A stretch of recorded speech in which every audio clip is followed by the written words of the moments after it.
The story begins with a pig's head. It's explained that the genes determining the structure of their tissues and organs are 95% similar to those of humans, and for that reason a hand firmly grips a knife. In ancient times, when dissecting human bodies was taboo, pigs were used as substitutes for study. A voice calls out Maru's name, making him turn his head. As a combat boot steps into a puddle, the man asks if Maru understands him. He states that, in the end, 95% of anyone's life is just a pig's life. The man glares at him and says that Maru, the butcher, has already surpassed the veterans and is now eyeing his position. He calls the guy arrogant as he raises an axe. The weapon comes down in a swift, powerful blow. Maru, however, remains motionless, facing him head-on. That's because the strike stopped just before hitting him. The man looks at him in shock as Maru tells him to take a good look. The scene changes, and the shirtless boss yells that Maru is still far from beating his record. Manager Hon Jun-ho shows off a piece of meat, proud of his own skill.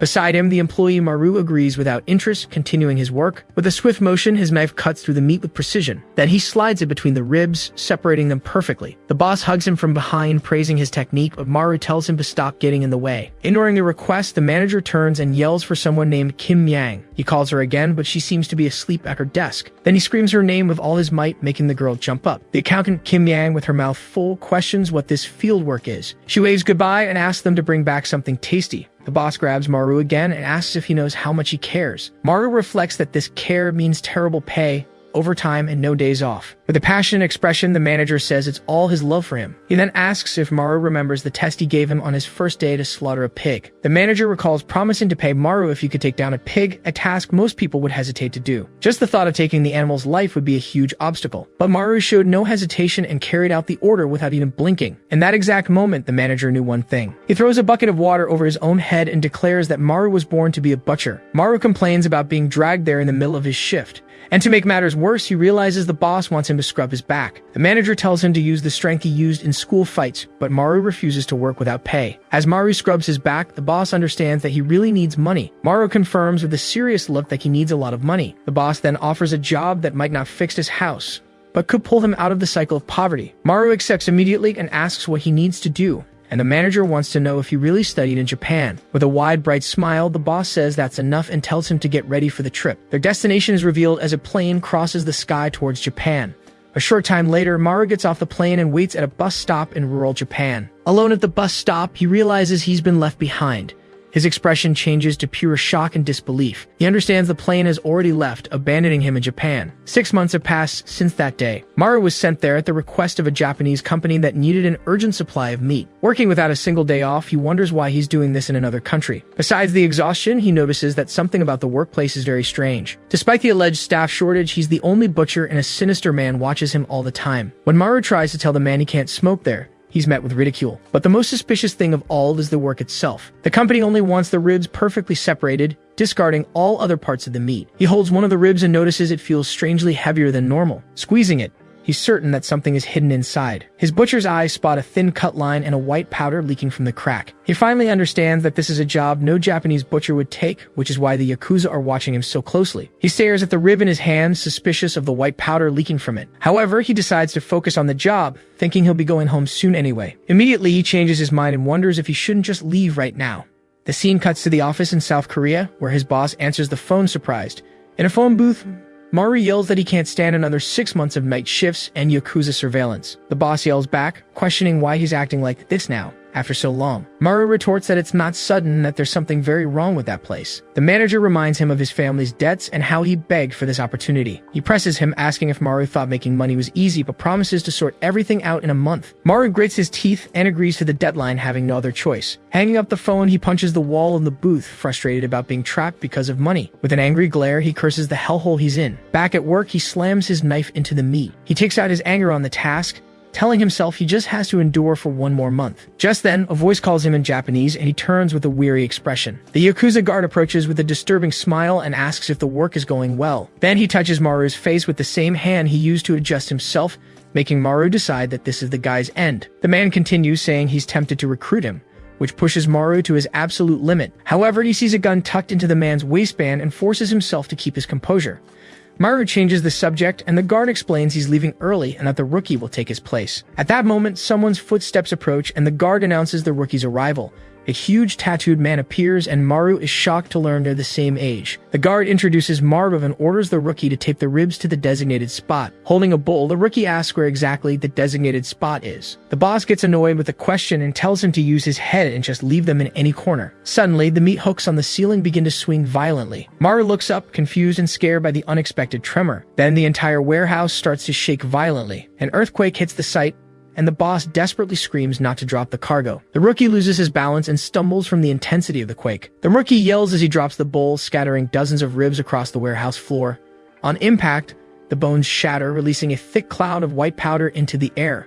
Maru immediately covers his face, coughing as he recognizes the suspicious substance. The guard laughs nervously and asks if this is the first earthquake Maru has experienced. He tries to play it off, saying it's just bone dust, and tells Maru to get back to work. Maru keeps his nose and mouth covered, looking at them suspiciously. While the boss yells at the rookie to clean up the mess, Maru quietly backs away. The rookie then questions the boss, reminding him that the butcher is from Korea.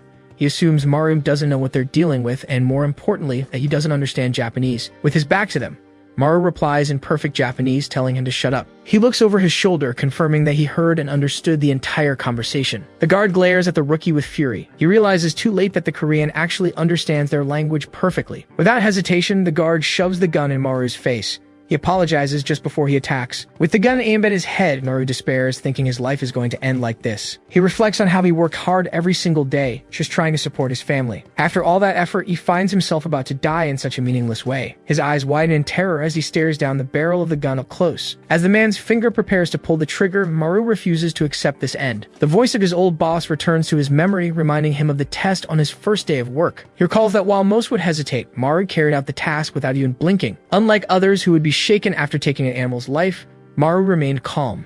With a focused gaze, he had asked what the most efficient way was to kill the pig with a single blow. At that moment, his boss had watched him with growing interest. A sinister smile formed on his face as he realized Maru's true nature.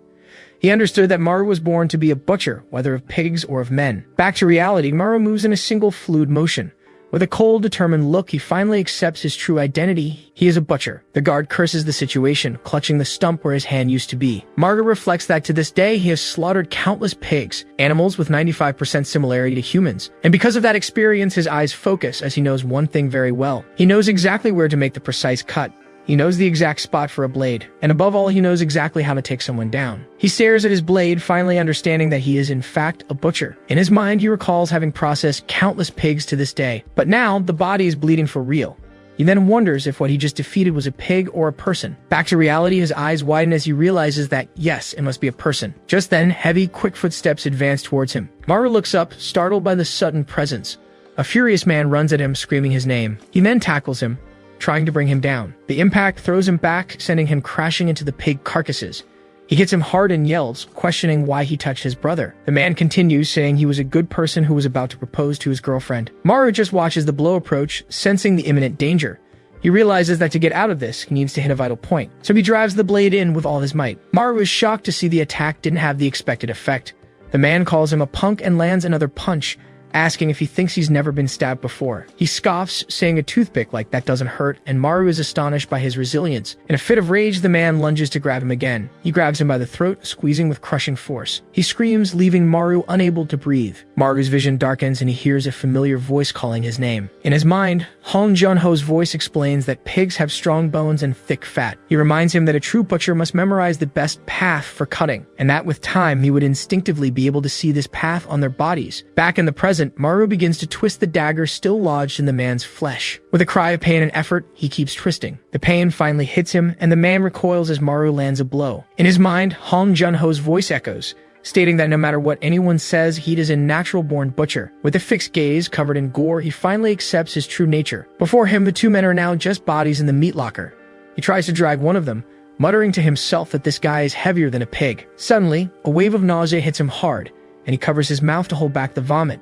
The sight and smell finally overwhelm him, and he throws up on the floor. Still panting, he tries to justify his actions, repeating that it was self-defense. He looks at the scene and realizes that if he went to the police, it would all just sound like an excuse. Then an even greater fear strikes him as he thinks about what the Yakuza will do. With a determined face, he concludes that the only way out is to set everything on fire. At that very moment, an armed man appears on a platform above, yelling and pointing a gun at him. Maru turns, surprised and terrified, to realize there was another one. The shooter opens fire, furious that he, a simple worker, had defeated his men. He runs for his life as the man vows to hunt him to the end. Maru dives into a walk-in freezer, and the shooter curses him for running away, calling him a coward. The shooter mocks him, saying he ran just to end up in a dead end. Then he yells for the coward to stop and fires a shot. Smoke rises from the barrel of the gun as he prepares to enter. He advances cautiously into the cold room but sees no one at first glance. As he walks among the carcasses, he taunts Maru, promising to kill him quickly if he surrenders. Suddenly, he stops and looks around, suspicious of the silence. His feet are planted next to one of the large hanging pig carcasses. With a sarcastic smile, he turns and says the situation is curious since he can't seem to find him. In a fit of rage, he starts shooting at one of the carcasses, yelling that he can't find him anywhere. From inside the meat, a booted foot suddenly falls out, revealing the hiding spot. Maru emerges from within, screaming and charging with a cleaver in hand. The shooter turns, completely shocked, not understanding what just happened. Taking advantage of the opening, he uses the hanging pigs for support. He lands a solid blow, sending the man flying backward. The man screams in rage and frustration, calling him a punk. Maru charges forward with the knife and yells for him to disappear. In a swift move, Maru buries the knife. He gets irritated by the insults and yells at the man to shut up. With a smirk, the shooter calls him a fool for not aiming for the neck. Fallen on the floor, the man manages to point the machine gun in his direction.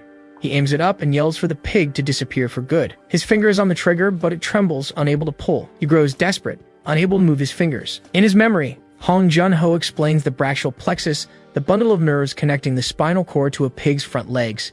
He continues, showing that in humans the location is the same, and a strike there immobilizes both a person and an animal. Hong Jun-ho asks if he's starting to see the similarity between the two, warning him that a time will come when he'll get confused. Back in the present, Maru raises the cleaver over the man's head, who desperately begs him to wait. With an empty gaze, Maru stares at the fallen man before him. Then he delivers the final blow. 6 hours later, a plane lands peacefully in Korea.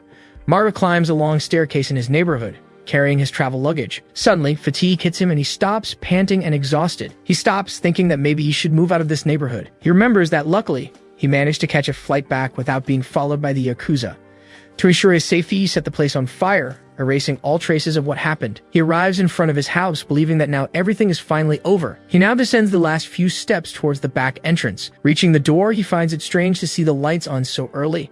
He turns the doorknob and gets ready to go inside. With a forced smile, he opens the door and announces he's back with lots of money and gifts. But his smile vanishes the moment he sees the scene inside. He freezes at the door, seeing the house has been completely ransacked. Shocked, he wonders what the hell happened in here. Seeing the open and empty drawers, his first thought is a burglar. Desperate, he starts screaming his mother's and Naru's names. As he moves through the room, he steps on something that cracks under his feet. He looks down at the floor, confused by the noise he just made. Crouching down, he finds the remains of a large bone and wonders what it is, his face filled with horror. Suddenly, a calm voice greets him, saying they're glad he's back. Maru looks up and finds a group of Yakuza men standing in the room.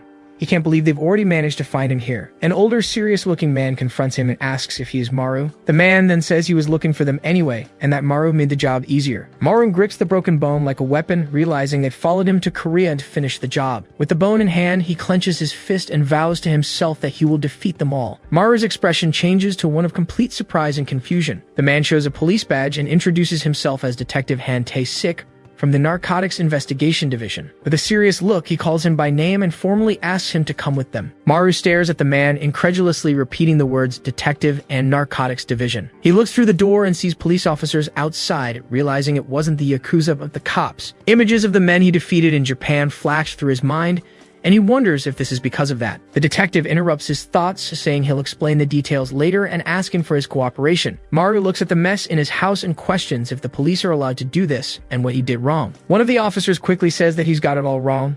He explains that it wasn't them, but that the mess happened when his mother had an episode. Detective Han Tae-sik confirms the story with a serious tone. Then he reveals to Maru that his mother is using some nasty stuff, leaving him completely shocked. A family photo in a picture frame shows Maru, his brother, his father, and his smiling mother. He remembers how his mother was always immature, spending money non-stop even after the family went bankrupt. But despite it all, he always loved her smile. The happy image is replaced by the sight of his mother in pain. He watches her from a distance on a hospital bed as doctors try to restrain her. The detective explains that when the police found her, she was already in that state. Sweat drips down Maru's face as he processes the terrible news.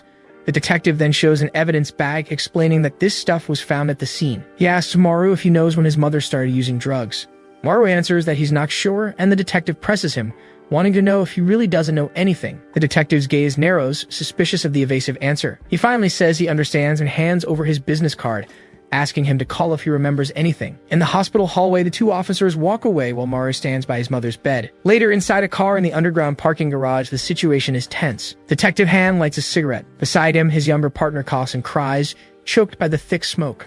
The partner begs him to open the window, but the detective tells him to shut up so he can concentrate. He complains that the car feels like a gas chamber, but Han simply asks why he should be the one to go outside to smoke. The detective puts out his cigarette in a cup full of butts, repeating Maru's name to himself. With a fixed stare, and he seems to be connecting the dots on something important about the case. Back at the hospital, Maru watches his unconscious mother in her bed, thinking none of this makes any sense.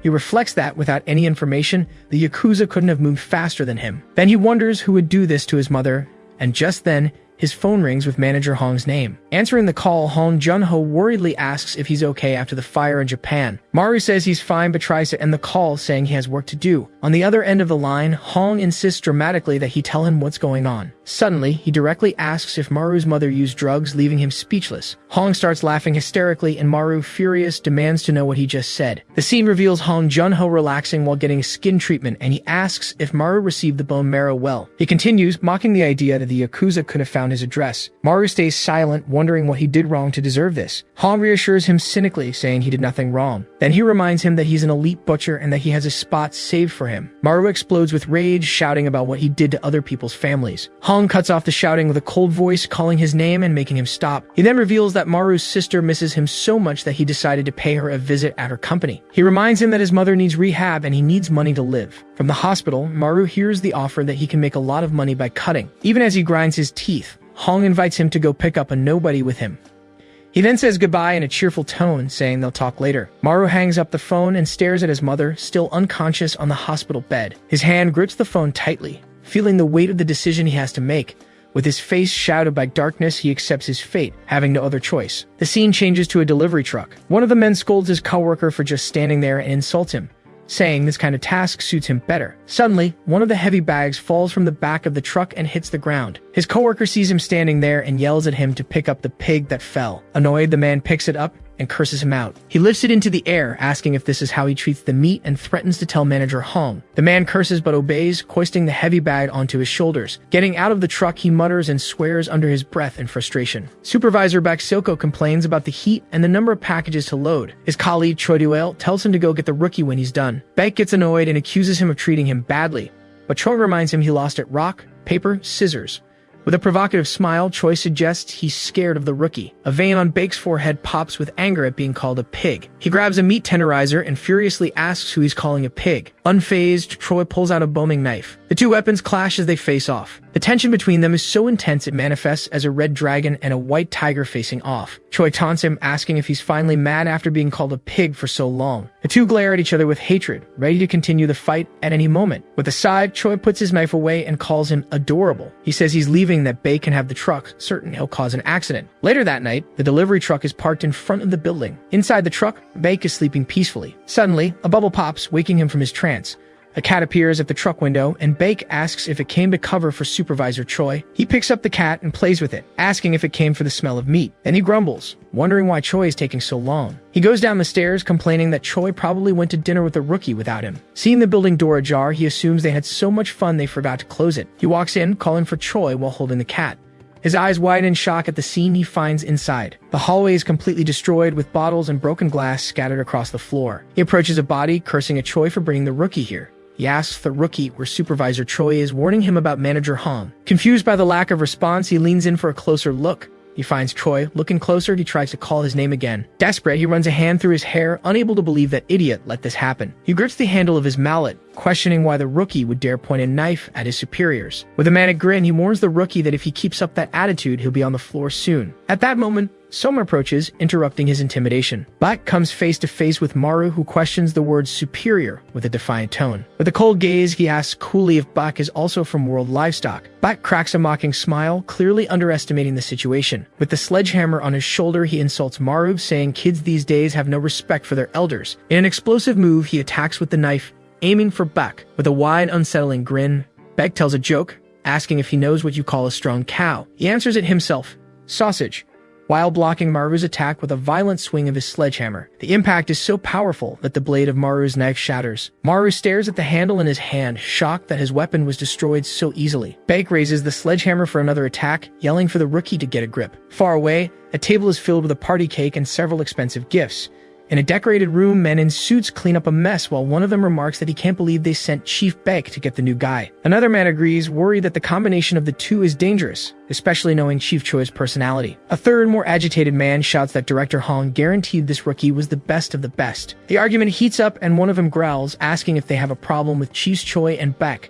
The fight becomes physical and comical, with the men arguing over who is stronger, and whether Beck's jokes are sacred or just plain weird. The man insists that, unlike the others, he has actually seen Chief Beck fight. In a flashback, Chief Beck holds a man by the neck while telling one of his jokes about a cow on fire. He promises to spare the man's life if he gets the answer right, the very moment he became a legend. Back then, he defeated all the bullies and gangsters in the area, becoming the emperor of the region. He was already strong with just his bare hands, but what completed him was something else. It was the hammer that Director Hong himself gave him. That was the moment the physically strongest man met the most powerful weapon. And that's why he's called the Unstoppable Bull, charging forward with a crushing blow. He scoffs, asking how Maru managed to defeat Chief Choi with such pathetic skills. Maru struggles under the pressure of the hammer, acknowledging that Choi was indeed weaker than him. Suddenly, his eyes widen in complete shock. With a crazed smile, Beck raises the hammer to crush him once and for all. The blow misses as he dodges at the last moment. With the hammer stuck in the ground, he gets closer and tells another joke about a cow that knows how to paint. Then he yells the answer Picasso.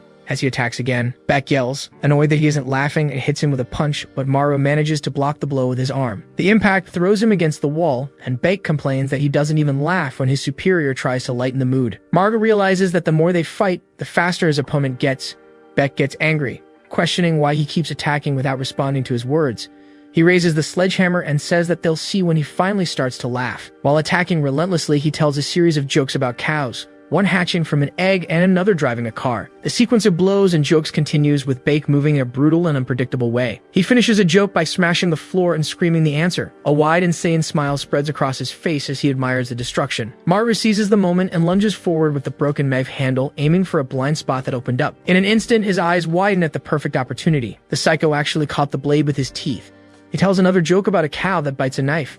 He spits out the answer, looking completely crazed by the situation. Maru tries to finish him off, but Beck complains that even Choi laughed at that one. With a crazed smile, he mocks Maru, saying his scratches are weaker than a mosquito bite. He raises the sledgehammer over his head, preparing to show him what a real attack looks like. Then he spins in a fury of blows.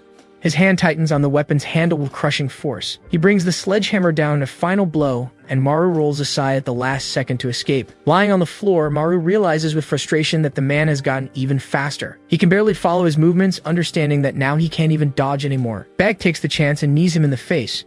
He grabs Maru's foot and tells another joke about a cow that flies in the sky. Once again, he uses the silly answer as an opening, and with a violent pull, he throws him hard against the wall. Maru struggles to his feet, spitting from the impact. Before he can recover, Beck is already in the air, coming down on him for another attack. He stares at him, still not seeing him laugh, and asks what you call a laughing cow. Suddenly, his expression changes to shock as he sees something dripping. Standing and wounded, Beck realizes the rookie only aimed for his vital points.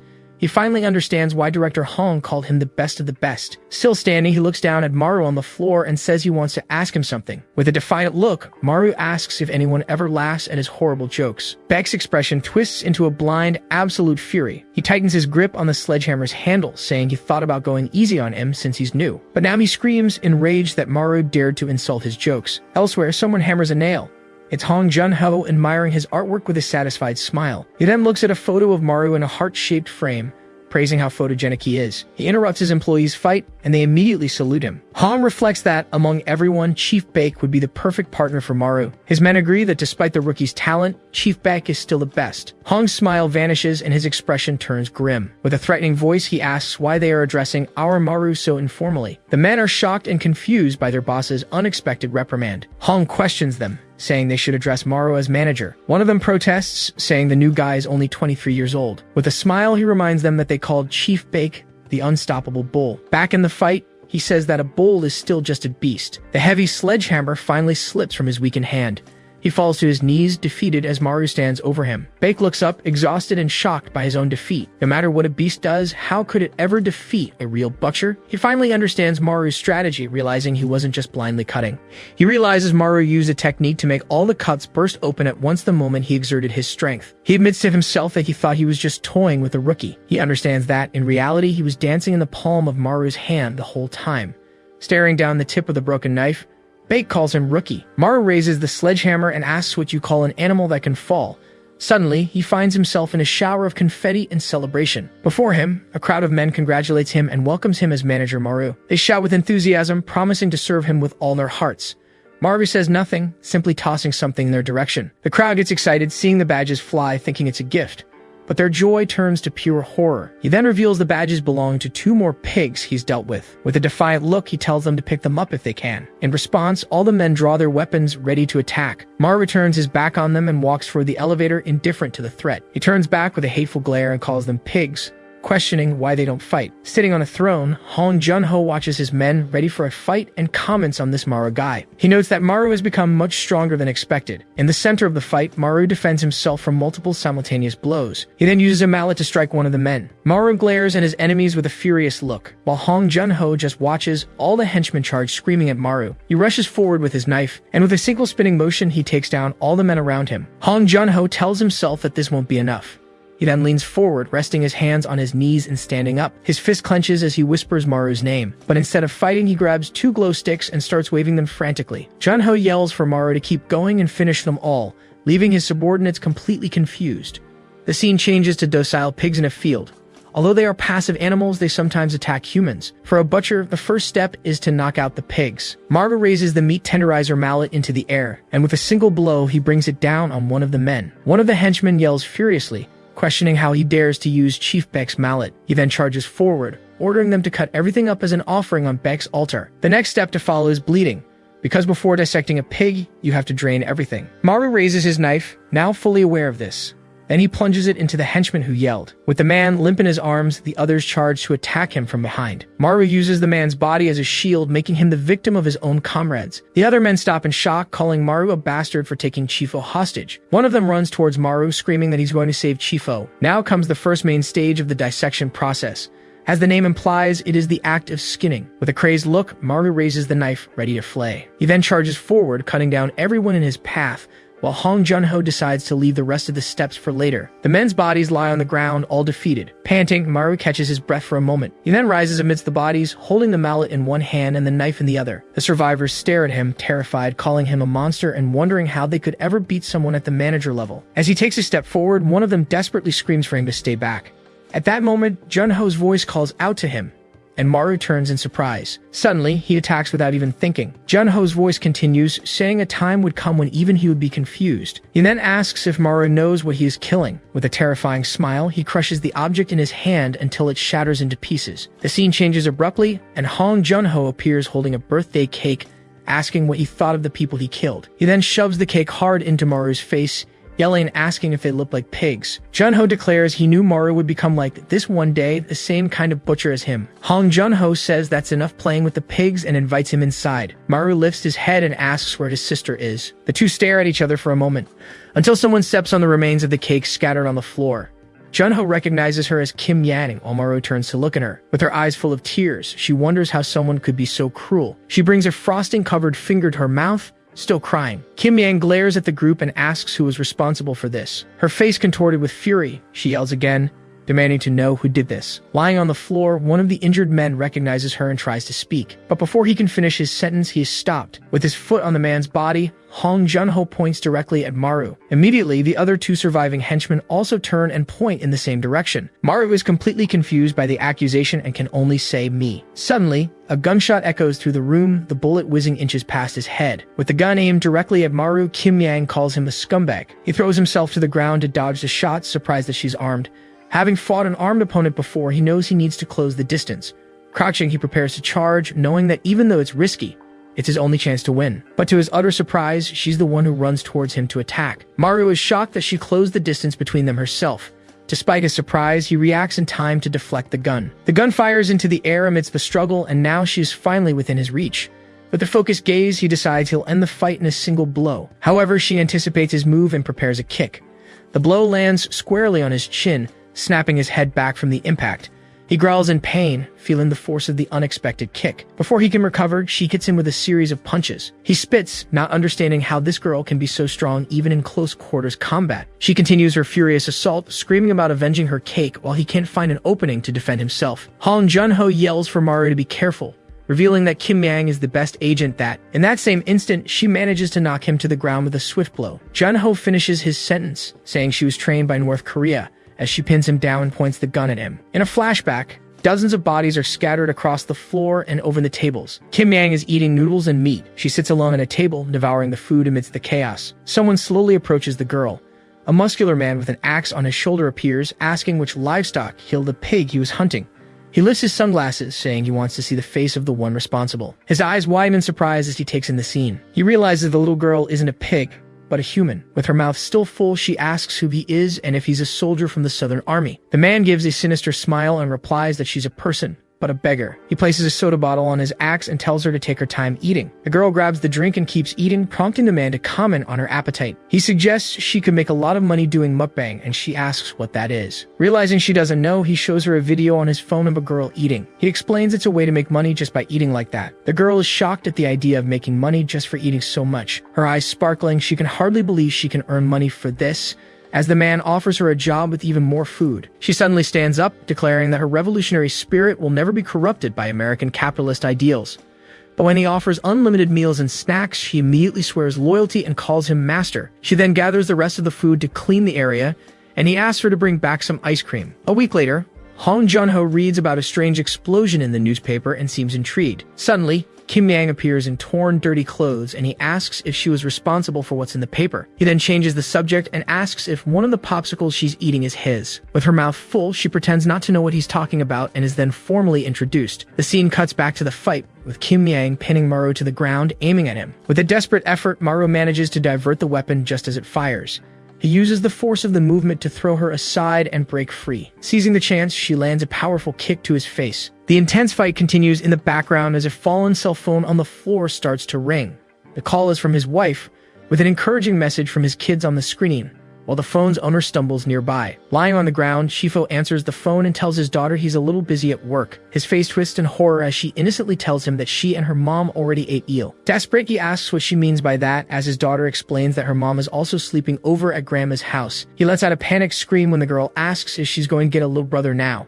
The other two survivors call out to him, telling him to come hide with them. Relieved they're alive, Chifo hears one of them ask enviously if he's going to eat eel again. Hong Junho approaches and says Chifo can go home early, but he begs to work overtime. Through his glasses, Junho carefully watches the fight between Maru and Kim Yang. He thinks that despite the noticeable difference in their levels, it's an interesting matchup.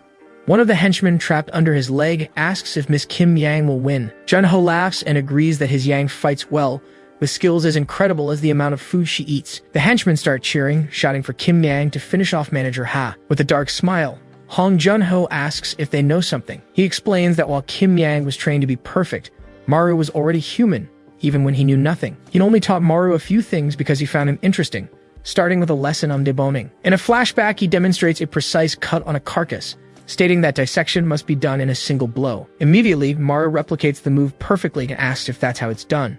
Shocked, Junho reveals that Maru mastered the technique in just 1 month.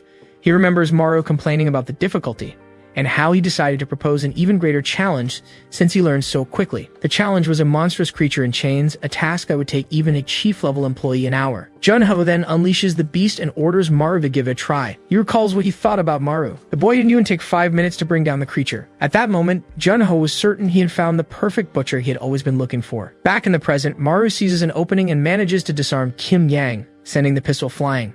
Meanwhile, Junho asks Shif-O if he knows what a butcher is, and he explains that the word means a man with nothing. Junho praises Chief-O's knowledge. In the fight, Kim Yang uses the distance to reach for a knife on her back. Now armed, she knows the fight isn't over until it's over. She then unleashes a series of strikes against the boy. He grips the knife's handle firmly, resisting her force. Then he shoves her back and counterattacks. Kim Yang's eyes widen in shock, unable to believe what she's seeing. She realizes he's copying her moves. Junho comments that it wouldn't be easy for Maru to defeat Kim Yang, as they exchange a series of rapid blows.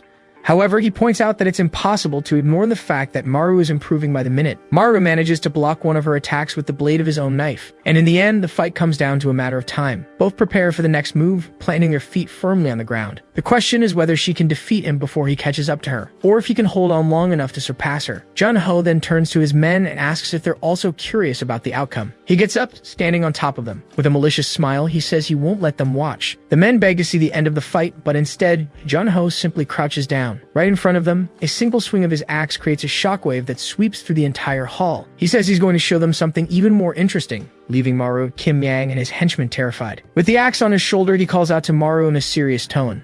Then, with a challenging smile, he invites him to face him. Gritting her teeth, Kim Yang asks if the old man is messing with her. Pointing her knife, she calls him a traitor for hurting her pride. Holding a card, he says he first needs to go to a luxury buffet that closes in an hour. Then he throws a golden card into the air and tells her to run, and she desperately scrambles to catch it. Jun-Ho watches her, calling her crazy for trying to do this just because a cake fell. He turns to Maru with a sinister smile, saying their time has finally come. Maru leaps into the air with his knife, shouting and demanding to know where his brother is. Maru's expression turns to pure shock and confusion. Jun-Ho effortlessly blocks the attack with his axe, sending Maru flying backward.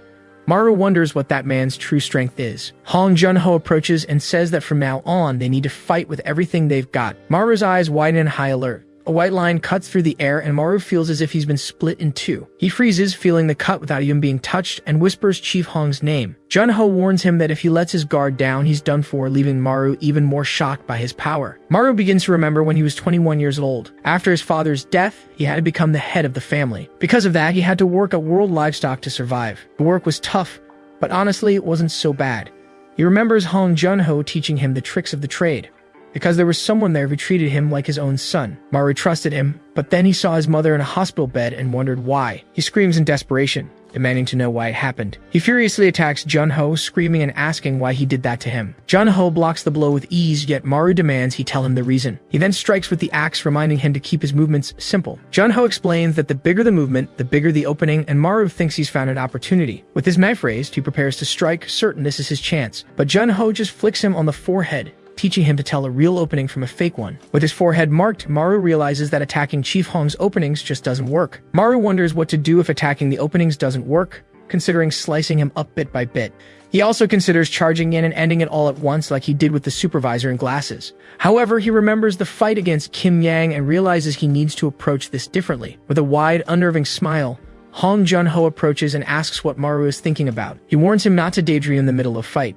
Jun-Ho scolds him for letting his guard down, reminding him that it could end badly. As Maru retreats, Jun-Ho hits him with the handle of the axe and criticizes him for dodging in a straight line. He explains that this is what happens when your movements are obvious, and Maru desperately tries to grab the axe. Jun-Ho easily stops him, throwing him far away. He then knocks Maru down with a blow from the axe, questioning what he learned in his training. Enraged, Maru charges forward screaming, ready to attack again. The henchmen watch in awe, commenting that the boss could have ended the fight but was just playing with him. Shifo says they don't understand, thinking Jun-Ho was trying to finish him off in an even crueler way. The other men agree, calling the boss a monster and a beast, while Shifo tries to say that's not what he meant. He then reveals the truth, explaining that Maru is just keeping up with the boss's pace. Shifo declares that Manager Maru is the real monster as Jun-Ho blocks his attack and advises him to aim a little lower. Maru grinds his teeth in frustration, feeling the power gap. He charges again, shouting for Jun-Ho to fight seriously, while Shifo claims they are witnessing the birth of a monster. Jun-Ho laughs and blocks the blows with ease, saying that if Maru wants a real fight,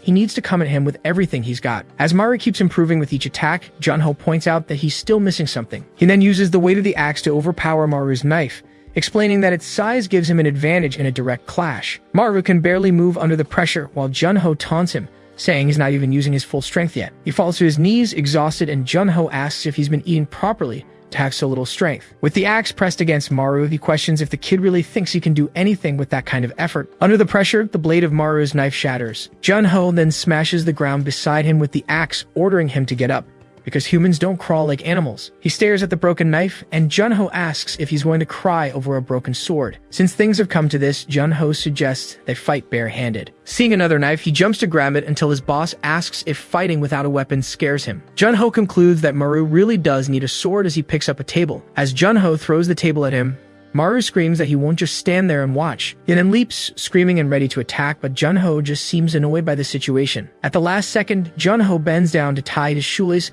leaving Maru completely shocked as he stops his attack. He then grabs Maru's ankle, scolding him for running with his shoelaces untied. With a single motion, he throws him into the air, saying you have to take care of the basics. Junho hits him in midair with the side of his axe, looking genuinely frustrated. As Maru falls, Junho yells, asking how he's going to live without him. Maru's body slams into the ground.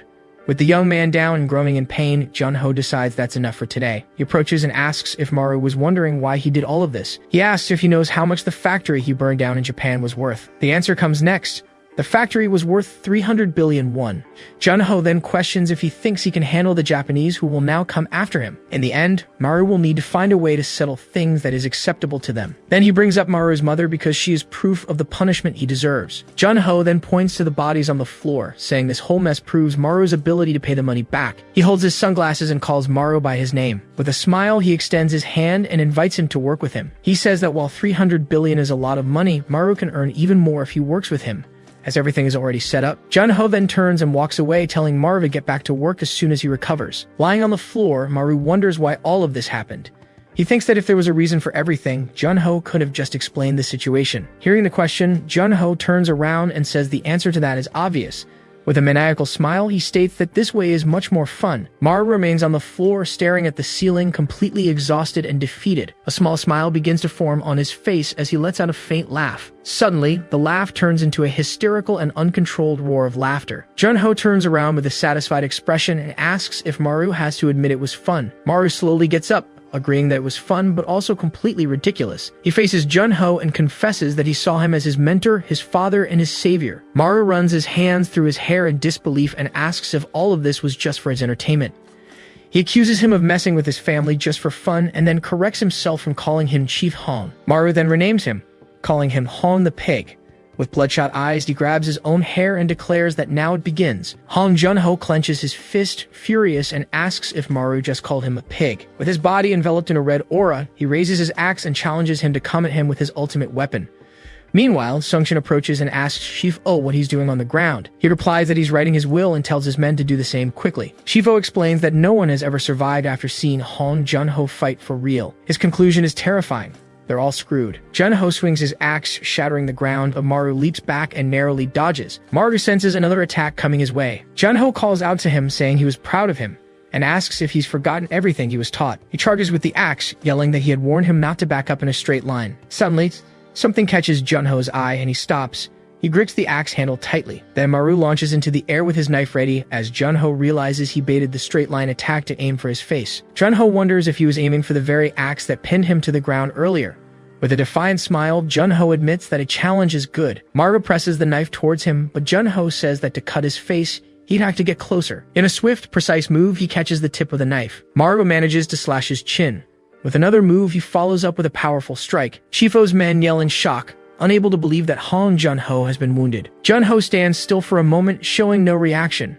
Shifo stares at the scene, stunned by Maru's ability to adjust his distance and his knife in the blink of an eye. Junho sees him running towards him and calls him Little Maru. He then lunges forward and lands a kick on Maru, saying he was just playing around but was attacked with intent. Maru stays on his feet as Junho realizes he's serious about this. He warns that if Maru keeps coming at him like that, he'll bury the axe in his chest. Then, without hesitation, he stomps hard on Maru's chest, deciding he has no choice but to kill him. The impact sends Maru flying backward. Junho approaches slowly in no hurry. He seems surprised that Little Maru managed to withstand the blow. Next, he rests the axe behind his neck. With a sadistic smile, he flexes his muscles and asks what he thinks of that. He taunts him, asking if Maru knows which way the axe will come from, left or right, or from above. He yells as he raises the weapon for the final blow. Maru's eyes widen in pure concentration. At the last second, Maru blocks the axe with a sledgehammer. Junho takes a step back, confused by what just happened. Maru angrily asks if Junho knows what you call the act of killing a cow. Then he attacks repeatedly, screaming for the cow to die. Shifo watches the scene in horror, recognizing Maru's weapon. He recognizes the sledgehammer technique as Chief Beck's, and the knife strikes are identical to Chief Choi's. Maru swiftly changes his grip on the knife. Next, he uses the precise slashes of Miss Kim. Shifo realizes, shocked, that Maru has copied the techniques of everyone he's faced and wonders if Hong Junho could actually lose. Junho is forced to retreat, covered in cuts.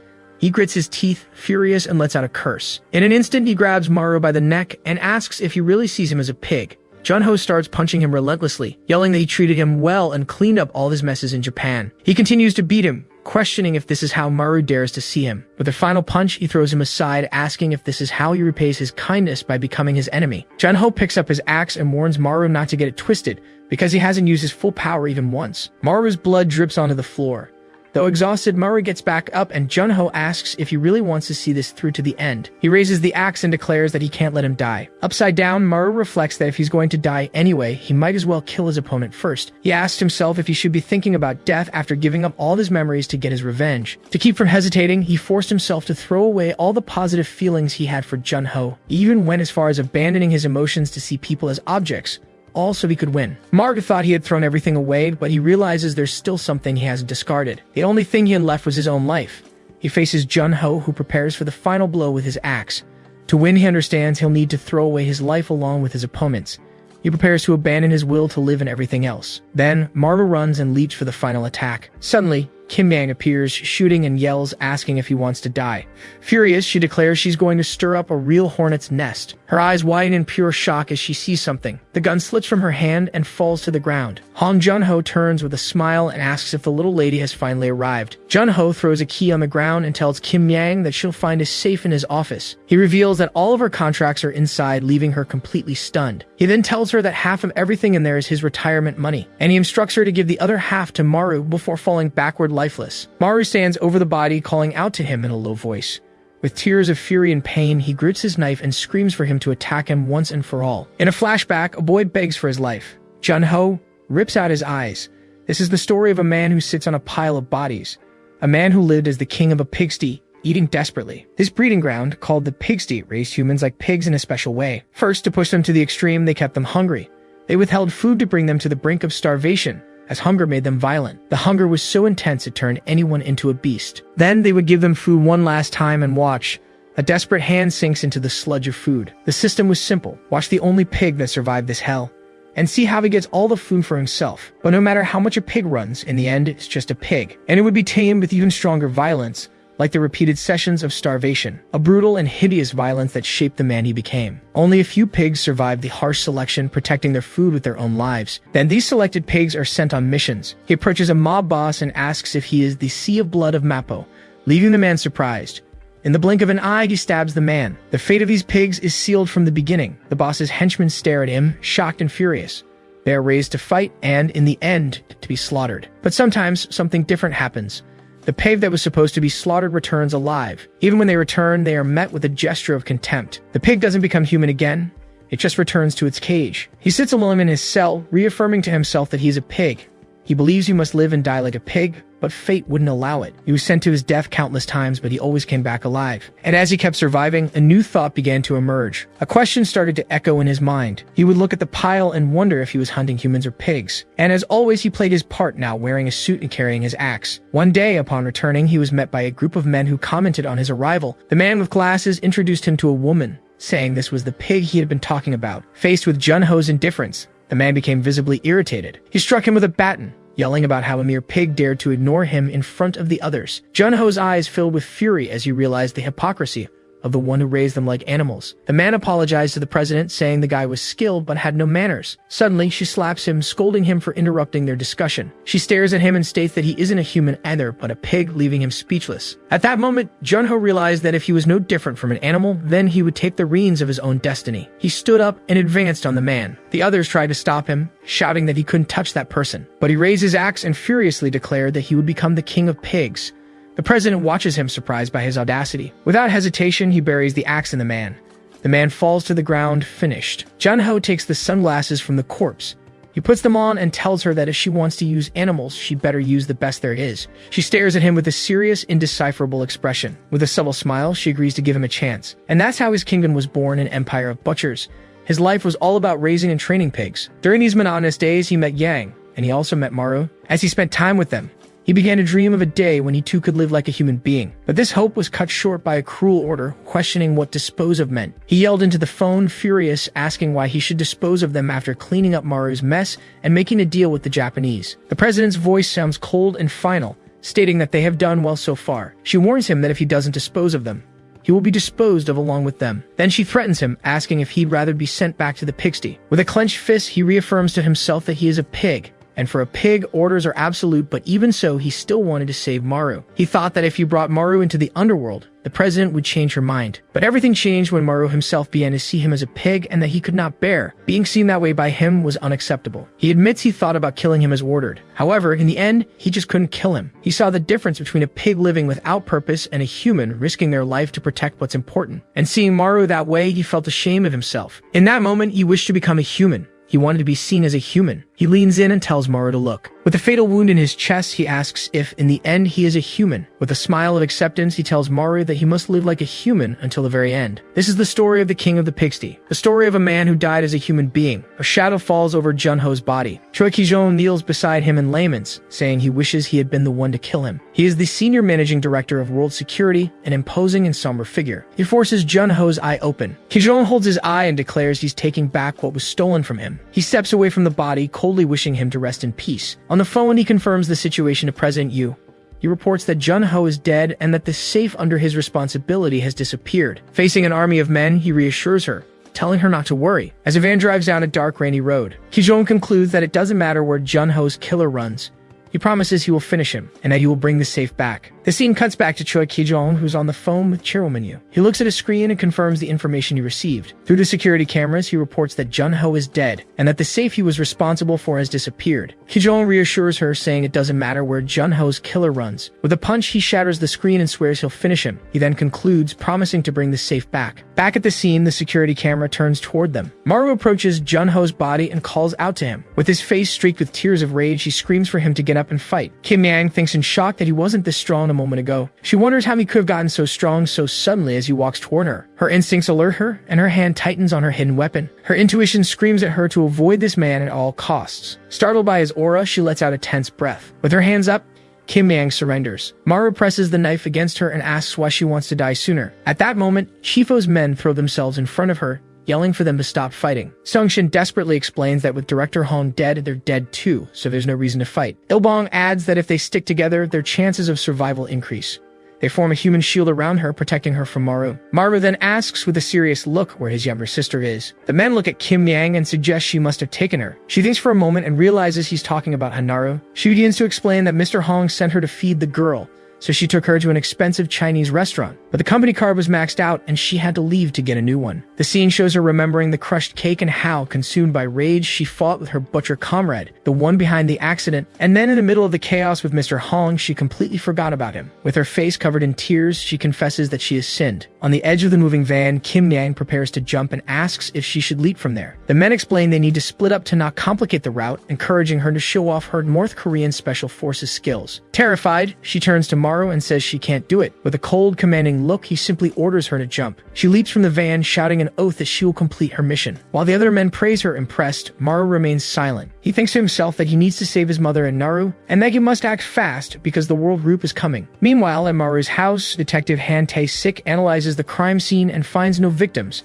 He notices something on his glove and finds it strange that there are no victims at the scene. Outside, another officer calls to him, informing him that the residents were evacuated after hearing loud noises from the basement. Officer Lee worries about what might have happened to Maru, but Detective Han tells him it's time to go. The young officer asks where and they leave the crime scene. The detective reveals they are heading to the hospital where Maru's mother is admitted. At the hospital, a nurse informs Maru and Il-bong that the patient was already discharged by a group of men in suits. Il-bong desperately calls Kim Yang, and Maru hears him scream into the phone, shocked to learn that Naru isn't at the restaurant. Maru grinds his teeth in fury as he realizes men in suits also took his sister. He runs down the hospital corridor, shouting that they'll definitely use his mother and sister as hostages. Il-bong quickly concludes that the only secure and restricted place in the city center where they could take them is the World Security Headquarters. The two stop abruptly, shocked by the difficult mission ahead of them. At that exact moment, the elevator doors open and a group of men in suits steps out. Leading them is the imposing director Choi Ki-jong, walking with an intimidating presence. With a smirk, he says he didn't expect to run into him like this. The person he's speaking to is Detective Han Tae-sik, who glares at him seriously. Ki-jong taunts him about constantly changing partners, and the detective retorts about how he got his promotion. Han then asks what a gangster like him is doing in a hospital, and Ki-jong replies that he just came for a visit. As he walks past, Ki-jong advises him to take good care of the people around him. The detective watches him walk away, muttering that it was a waste of time and that he should worry about himself. Suddenly, one of his men runs toward him, shouting that there's a huge problem. Panicking tries to warn that Maru just got back to the hospital room and that he left him. Kijong silences him with a gesture, showing he's already aware of the situation. He bites his own lip to stifle a scream as Kijong warns him about the detective's presence. With a muffled scream, the man writhes in pain, learning the hard way not to speak carelessly. The detective then turns to Kijong and says that instead of worrying about others, he should take care of his own subordinates.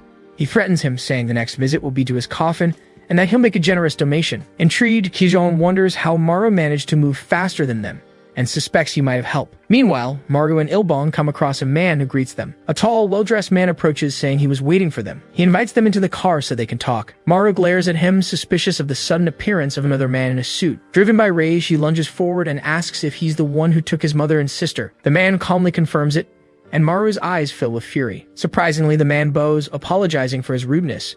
He then gestures toward the car where a woman is seated. He explains that the chairwoman will clarify all the details. The woman introduces herself as Shim Yoon-young, the president of the Charlotte Hotel, and greets Maru. Sitting elegantly in the car, the woman greets Maru. She says it's an honor to finally meet him. She then introduces herself as Shin Yoon-young, the president of the Charlotte Hotel. Maru angrily interrupts her, demanding to know where his family is. Suddenly, another door opens and Sungshin steps out, saying everything will be explained. Maru and Ilbong look back, completely shocked by his appearance. Ilbong asks, surprised, why they're coming from there, and Sungshin simply greets him as manager. He explains that they acted as soon as they received information that the World Group had started to move, and in response, forces hostile to the group asked Charlotte for help. Sungshin apologizes for the surprise, but Maru confronts him for taking his family without permission. With eyes full of fury, he asks how they are any different from the World Group. Sungshin quickly asks him to look closely at the tablet. He shows that the World Group's tracking team has just arrived at the hospital, stating that if it weren't for Charlotte, his family would have already been found. Maru stares at the screen, silently processing the information. His gaze shifts to Sungshin, still suspicious of the situation. Shin Yoon-young invites Maru to get in the car. With a subtle smile, she promises they will take him to his family. The Charlotte Group operates in the pharmaceutical, petrochemical, hotel, and financial sectors. Meanwhile, the World Group focuses on the defense, trade, distribution, construction, and security industries. Although both presented themselves as major corporations, behind the scenes, they were locked in a fierce battle. A single man with his overwhelming brute force put an end to this long war. As a result, the Charlotte Group was defeated and split into two factions. Those who wanted to hand over the group to the World Group, and those who, like her, wanted to protect and maintain what was left. Maru, impatient, asks what this has to do with him and tells her to get to the point. Ilbong intervenes, pointing out that despite Director Hong's death, the World Group still holds overwhelming power. Yoon-young explains that even though he killed the director, it would be nearly impossible to protect his family and escape the group alone. She says that with Charlotte's wealth and information power, they can help him succeed. She looks at him, about to make her proposal. Maru looks back at her, visibly confused by the direction of the conversation. Suddenly, a van violently collides with the car they're in. The luxury car's driver loses control of the steering wheel from the impact. The convoy of vehicles skids dangerously on the road. In the back of the van, the men are thrown against each other by the force of the crash. The luxury car is thrown to the other side of the road. After the collision, the vehicles come to a stop in opposite positions on the road. Shin Yoon-young opens her eyes, feeling the pain from the accident. She realizes that Maru protected her with his own body during the impact. He then lets her go and asks if she's okay. Maru looks outside, and when he asks if it was the World Group's men, she denies it. She explains that because Charlotte is divided, her older brother, Shim Yeon-yu, is trying to kill her to hand over the group, and she believes he's the one who sent the troops approaching them on the road. With her hand on his face, she proposes a deal. The Charlotte Group will protect his family from the World Group. In return, she asks him to act as her sword for a while. Maru stares at her in silence, weighing the proposal. He then turns to the car door and says she'll have to prove it to him. Maru challenges her to prove she has the power to protect his family, and then he promises he will become her sword. Meanwhile, elsewhere, director Choi Ki-jong gets out of a car. He comments on the procession as he approaches the location. As he heads towards the stairs of a large temple, he notes that the place has been grandly prepared to receive him. He then orders the gates to be opened. Inside, a funeral is being held for Hong Jun-ho. A long line of men in suits are paying their respects. A woman with her face in the shadows greets him, and he bows in respect. She is Yu Dame, the president of the World Group, and she asks about those responsible for Director Hong's death. Kijong reports that one of them escaped, but they found the other one. The scene cuts to Kim Yang, who worries that her comrade won't leave her alone. She laments not having money for food, thinking her butcher comrade would have rescued her if the mission had failed. In reality, she's at a Chinese restaurant where the employees are terrified. She is surrounded by an army of men in suits and realizes she has no choice but to fight. With her eyes shadowed, Kim Yang faces her captors and calls them my sweet South Korean comrades. Then, with a mocking smile, she asks how much money they have. Meanwhile, on the road, Maru gets out of the car and faces the approaching group of men alone. Their leader, Jo Byung-ho, promises his men promotions and then questions why an anchovy like Maru is there. He pulls out a knife and orders his men to clean up the mess. They surround Maru, mocking him and asking if he's Shin Yoon-young's lover. One of them approaches to taunt him, but is taken down. Maru then moves quickly, taking out other men around him. He wonders if it has always been this easy. With a precise strike, he finishes another and begins to understand something. He's finally realizing the true strength of the people he's faced so far. Maru pauses for a moment, surrounded by fallen bodies, understanding the power gap. The leader, Jo, terrified, pulls out a long knife and yells, asking who the hell he is. He lunges forward in a desperate attack, demanding an answer. In a swift move, his hand is shattered. The leader, Jo Byung-ho, screams in pain and shock, looking at his hand. But then his other hand is struck. Clutching his hand, the leader curses him. Maru turns to him, preparing for the final blow. With a swift movement, he silences the leader. And then, with a precise cut, he finally finishes his opponent. Shin Yoon-young approaches him from behind.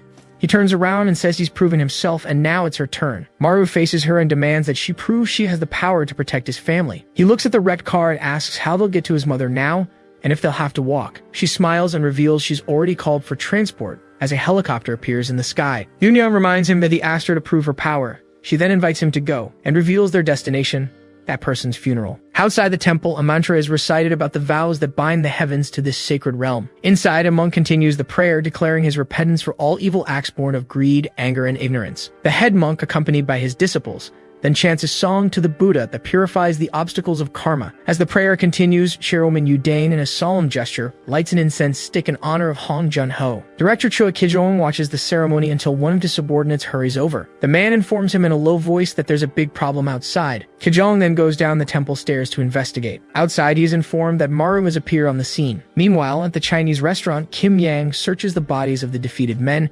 complaining that the emissaries of the world group are always causing trouble. Sitting on the pile of bodies, she counts the little money she found and wonders why they have so little. Just then, she gets a call from Chief O, who asks where she is and tells her about the funeral. Shocked, she repeats the news. Maru is at Manager Hong's funeral. Outraged, she shouts into the phone, complaining that they went to eat yukajang without her. Back at the temple, Maru and Yoon-young's assistant are confronted by a huge army of men in suits. One of them glares at him and asks if that's Maru, the bastard who killed Manager Hong. One man wonders if Maru even knows where he is, while another, furious, asks for a toolkit to offer him to Manager Hong's spirit. Yoon-young's assistant asks Maru how he's feeling, and he asks about what. She then asks if he isn't nervous, but he replies no, since she herself said she was going to prove herself. He remarks that in that case, she should be able to handle the situation. A burly man grabs him by the suit and confronts him, asking if he's the bastard who defeated Manager Hong. He is Kim Min-seok, Vice Director of World Trade, and he demands to know why Maru is walking around with Charlotte's girl. He gets closer and asks if Charlotte was backing him from the start. He calls him an inferior and insinuates it was all a sham, but he's cut off by a voice. Annoyed, he turns and asks who dares to interrupt him. To his surprise, someone yanks his cheek hard, making him scream. It's Director Choi Ki-jong, who kicks another man aside and orders everyone to get out of the way. He apologizes for Maru having to deal with his subordinates and acknowledges that killing Manager Hong was no small feat. He then introduces himself as Choi Ki-jong, Executive Director of World Security, and promises to treat him with the respect he deserves.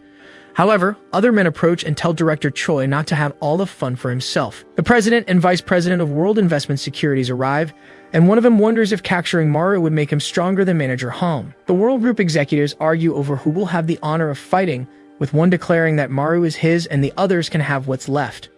Maru discreetly tries to draw a weapon, but his hand is stopped by Shin Yoon-young, who approaches. She walks confidently toward the group and asks if this is all world livestock can do. One of the men retorts that their honor has been tarnished, but Yoon-young cuts him off, saying he doesn't understand the glory of taking down the man who defeated Manager Hong. She explains that the idea is to avenge the murdered manager and claim the glory, but she questions the meaning of everyone ganging up on a single man, and whether the honor and glory they seek isn't lost in the process. She reminds them that Maru fought Manager Hong on equal footing and won honorably.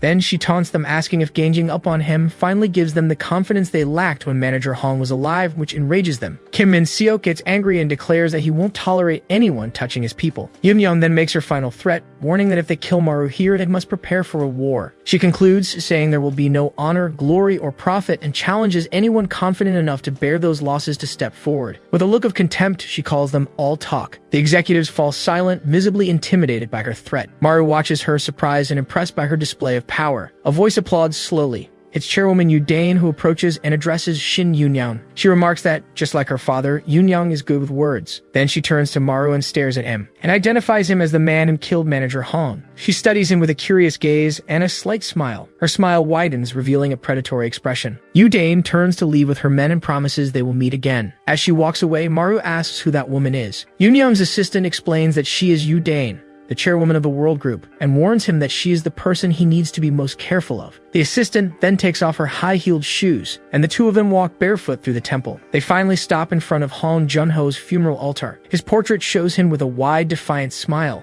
even in death. Facing Hong Junho's portrait, Maru states that he didn't come to mourn his death. He remembers his mother's suffering and says that what he did to his family is unforgivable. With the image of his own fury in his mind, he confesses he wanted to defeat him with his own hands. But he wonders why, when he had the chance, Junho let himself die at his hands.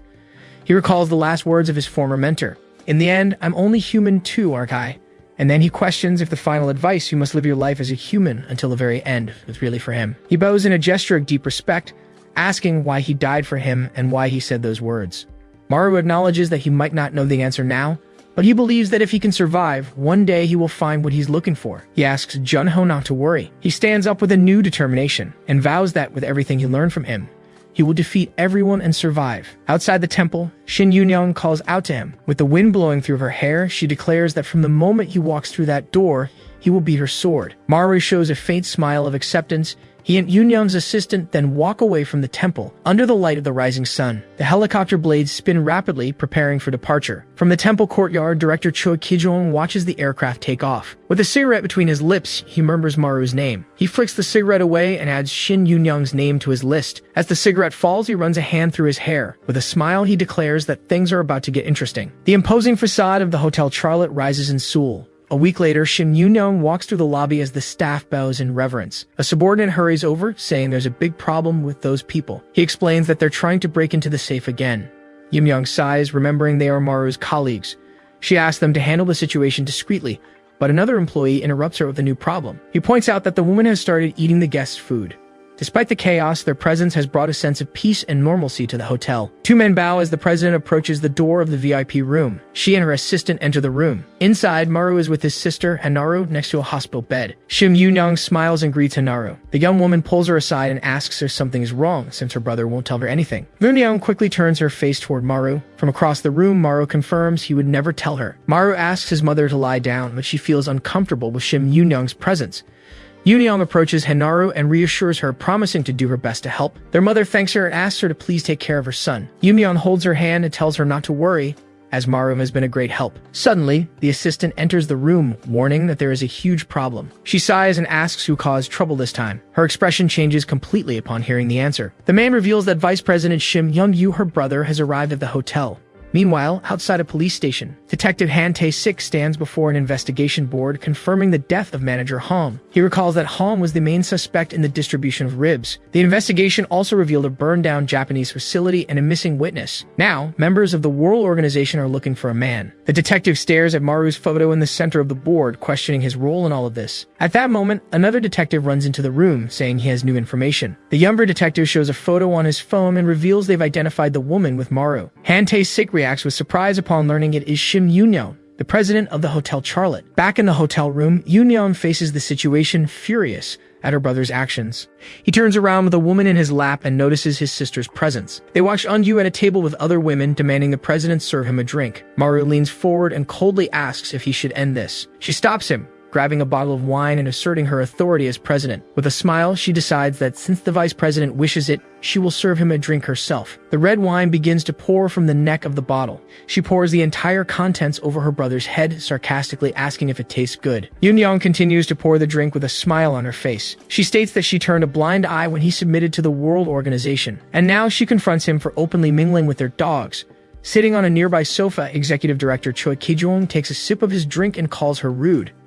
Yoon-young places the bottle on the table, saying she understands his bitterness since their father intended to pass the group on to her. She confronts him for coveting the president's position and bringing enemies inside while their father is still alive. With disdain, she asks if he can no longer distinguish right from wrong. She then states this is exactly why their father named her his successor. Her brother, Shim Yeon-yu, mutters her name, his face dripping with wine. Suddenly, he licks his lips and says the wine is delicious, a waste to drink alone. He turns and offers the drink to one of the women beside him. Then he grabs her and tries to force her to drink from the bottle. Yoon-young watches without expression as her brother shouts that his order must be obeyed without question. Suddenly, he hurls the bottle, which shatters against the wall. He approaches and accuses her of already seeing herself as the president just because of their father's appointment. With a smirk, he reminds her that their father is in a vegetative state and she can't inherit a thing until he's gone. Yoon-young smiles subtly and advises him to fight all he wants, but to always be careful. She glares at him and warns that no matter what he's planning, she can do the same to him. Shim Yeon-yu points at his sister with a mocking laugh. From the sofa, Director Choi Ki-jong lets out an exaggerated laugh. He sarcastically comments on how moving it is to see the siblings getting along so well. Yoon-young smiles and tells President Yu Dane's dog to stay out of it, as this is a Charlotte group matter. Angrily, Choi Ki-jong crushes the glass in his hand. With a dark expression, he corrects her, emphasizing the title Madam President Yu Dane. He approaches and says that the young president seems to have no manners. The moment he raises his hand, a blade appears in its path. Maru intercepts the blow, protecting Yoon-young. He turns to Choi Ki-jong and tells him to leave. With a furious glare, he threatens to kill him. The two face off, with Maru keeping the knife pointed at the director. Choi Ki-jong looks at his own hand, surprised to have been stopped and even injured in the process. He watches with a look of pure interest. As Maru glares at him, Choi Ki-jong concludes that he is far more interesting than he imagined. Choi Ki-jong accepts the challenge. With a smile, he decides it will be worthwhile to break him. He licks the cut on his hand, finding Maru an interesting guy. With a smile, he decides this will be fun. Then he charges forward, yelling that it'll be even easier to crush him. Maru blocks the attack with his knife, but his arms get caught in the process. He looks at his own wounds, not understanding how he was hit. Choi Ki-jong taunts him, telling him to show off the skills he learned from Juno. Maru realizes, shocked, that he was cut by the director's bare hands. He remembers Han Jun-ho's monstrous strength. He knows true strength is great, but it doesn't compare to his master's. With a quick spin, he adjusts the knife in his hand. He faces his opponent, confident he can win. Outside, hotel employees evacuate the area, apologizing for the inconvenience. Shim Yoon-young watches the scene, recognizing that despite being in the shadows, Choi is one of the representative forces of the world group. She watches the rapid exchange of blows, wondering if Maru can really beat him. During the clash, Choi Ki-jong dodges a blow and asks what that was, questioning if he also learned Choi Doyle's techniques. He attacks again, saying this won't be enough to satisfy him. Maru dodges and grabs a whiskey bottle from the table. He spins and attacks with the bottle, making Choi wonder if he also learned Baek Seoko's techniques. With a shout, Choi Ki-jong stops the blow with his hand. He uses the tool to counterattack, admitting that Maru is more interesting than he thought. Maru changes his grip on the knife, adapting quickly. He attacks with a series of fast cuts, and Choi questions if he also knows Kim Yang's techniques. Choi blocks the blade with his elbow, commenting that Hong Jarno must have cared a lot to teach him so many different skills. He dismisses the techniques as mere tricks and delivers a series of blows to Maru's chest. The impact throws Maru backwards, staggering. Choi Ki-jong lights a cigarette, finding the whole situation absurd. He takes a drag, questioning how someone with these skills managed to defeat Juno. As he reflects, Maru leaps onto a table to create distance. He launches himself from above, still convinced he can win, even if his opponent is stronger than Director Hong.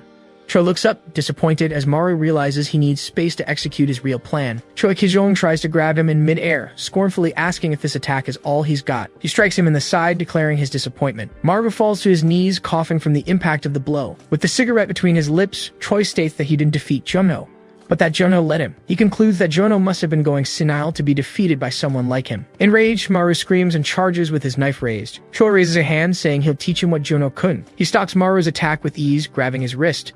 His hand grips Maru's chest with force. With a single motion, he hurls him through the air, declaring that this asterisk is a real skill. Maru spits as he's thrown to the ground. Choi approaches, a little surprised he withstood the blow. He wonders if it was this spirit that made Juno like him so much. With difficulty, Maru props himself up and says he's heard a lot about him too. He taunts him, calling him one-eyed and pathetic, and mentioning how well-treated he used to be. Choi Ki-jong's expression hardens into pure rage. He attacks violently, kicking Maru in the chest and screaming. The blow sends Maru flying back, spitting from the impact.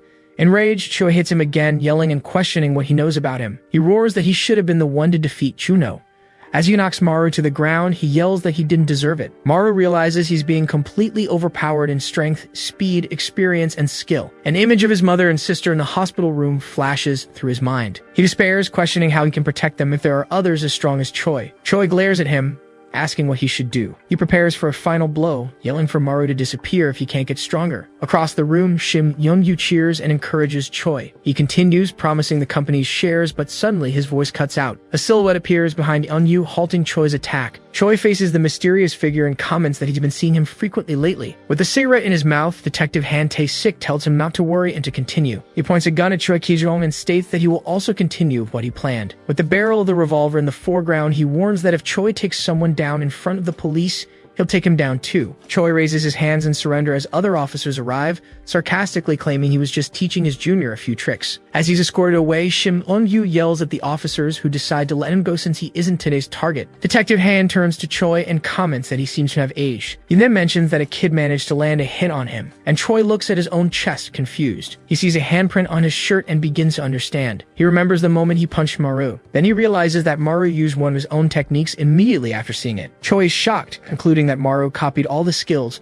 finding him an extremely interesting guy. He looks back, questioning if that was why Jono liked him so much. A police officer cuffs Maru and begins to read him his rights. As he's led away by two officers, the detective informs him that he's being arrested. Maru faces the situation with an intense gaze as he's told the charge is under suspicion.